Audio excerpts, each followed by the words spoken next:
ഇനി നമുക്ക് പേപ്പർ കൊണ്ട് ഒരു ചിത്രശലഭം ഉണ്ടാക്കാം. വളരെ എളുപ്പമാണ് ഇതുണ്ടാക്കാൻ. നമുക്ക് വേണ്ടത് 2-3 വ്യത്യസ്ത കളറുള്ള പേപ്പറും കുറച്ച് പശയും മാത്രം. നീളമുള്ള 2 സ്ട്രിപ്പ് പേപ്പർ എടുത്തിട്ട് നമ്മൾ ഇങ്ങനെ പശ തേച്ച് ഒട്ടിക്കുന്നു.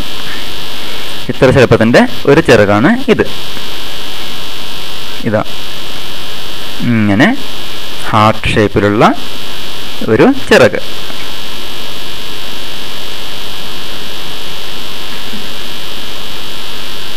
വീണ്ടും ഒരു ചിറക്,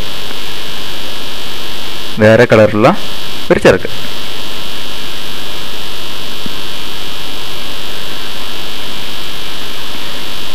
അതിനുശേഷം രണ്ടും നമ്മൾ കൂട്ടി ഒട്ടിക്കുന്നു. ഒരു രസികൻ ബോഡി കൂടി വരച്ചു ചേർത്താൽ ചിത്രശലഭം പൂർണ്ണമാവുന്നു. കണ്ടോ?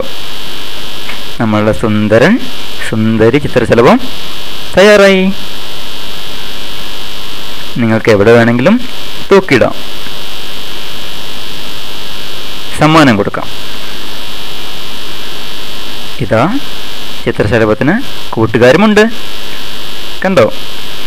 പല നിറത്തിലുള്ള ചിത്രശലഭങ്ങൾ.